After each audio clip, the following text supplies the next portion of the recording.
Hey there, Jack here. Thank you so much for joining me again. Today I would like to share with you a chapter from my book, Parables.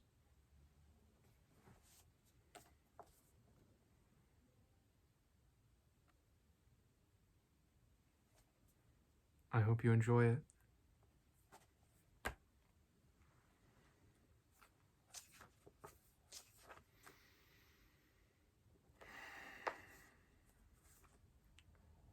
Chapter 3. The Thief of Anakar.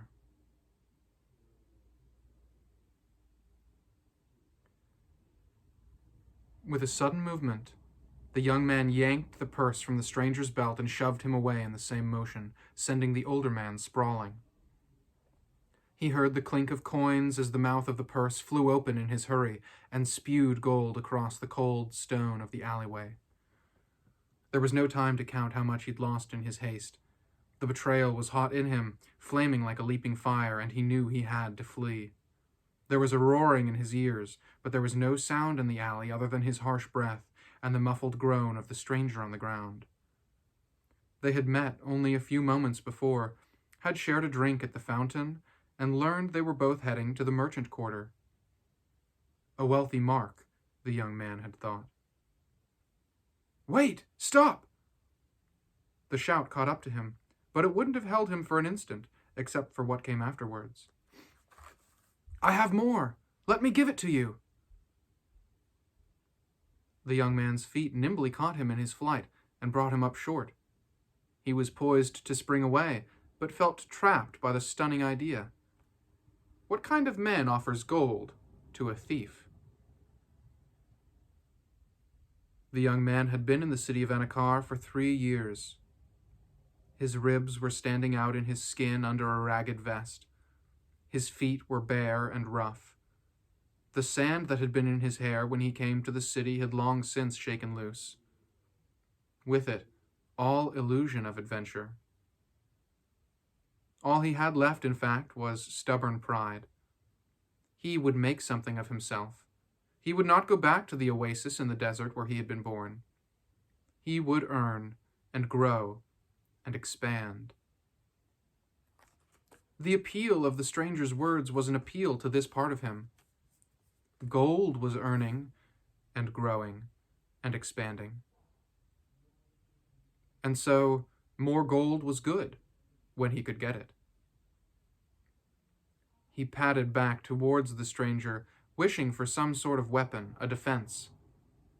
But the Dust Lords employed street hawks, and the street hawks kept careful watch over the back alleys and the conning pools. Anyone too dangerous ended up chastised, viciously. And it only took one slip-up to ask for punishment. The Dust Lords didn't want the Caliph's patrolling soldiers to return in force, after all. Besides, the young man had no stomach to wield a knife.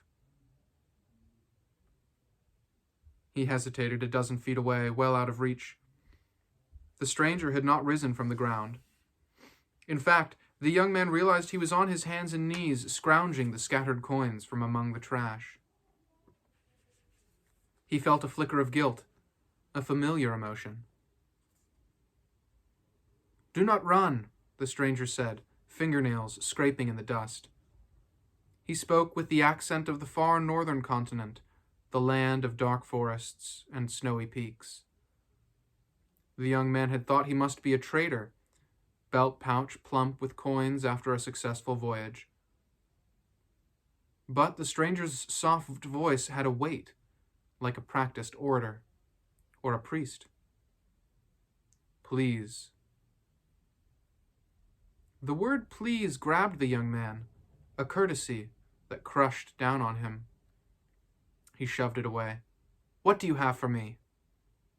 His voice was an uncomfortable rasp, not used to asking. "I will give you my coin," the man said, metal clinking against metal in his gathering hands. "And my wealth also, if you will just listen. Please."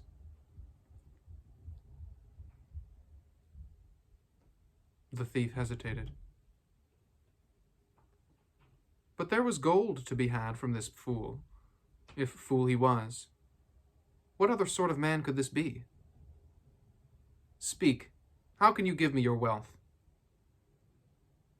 In wise words that you can turn into just actions. The young man narrowed his eyes. Definitely a priest. But the promise of coins held him. Sermonize, then, he challenged, counting the clink-clink of coins as they piled up. Share your word wealth, O wise one. The Northman nodded to himself. I see you don't yet appreciate the power of ideas. That is your first folly. The young man frowned and spat sullenly into the dust, but he said nothing in his own defense. Snatching up the last of the coins, the older man closed his fist around them. They scraped cruelly together, and he said, The poor man sees gold and thinks of the food that will feed him and his, the roof that will cover him, the tools he might purchase. He turned toward the thief and poured the dusty stream of clinking metal from one palm to the other. The young man watched, hungrily. The rich man, the Northman continued, looks at gold and thinks of the horse he may buy, and the silks, and the delicious vintage of fine wine for his wife or mistress. Or perhaps he thinks of the gold his gold may yet earn. The young man wondered how a silk shirt would feel across his own sunburnt shoulders, or wine down his parched throat. The wealthy man, however, and now the stranger's voice was resonant with conviction. The wealthy man looks at gold and thinks of giving. He imagines how he might amplify his impact and how he might spread the bounty. By giving his best to the world, the wealthy man receives the best the world has to give him in return. And he is glad. Thus, any man may be wealthy, though his belly is empty. The young man shifted in discomfort at the heartfelt words. He had thought he was speaking to a fool, but clearly he was dealing with a madman. The stranger rose to one knee and held out his open hands, full of gold. The young man fled. He left Anakar at dawn. He would no longer be a thief.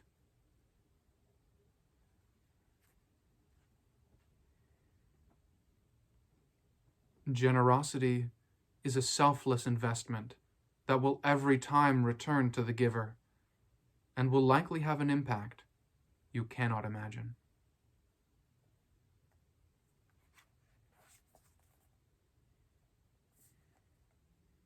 Thank you so much. I hope you can appreciate or enjoy something from this tale and maybe apply it to your own life situation. If you enjoyed the story, then please give the video a thumbs up and maybe comment down below what it made you think or how it made you feel or anything at all. I am just so happy to share with you. I love you so much, and I will see you in another dream.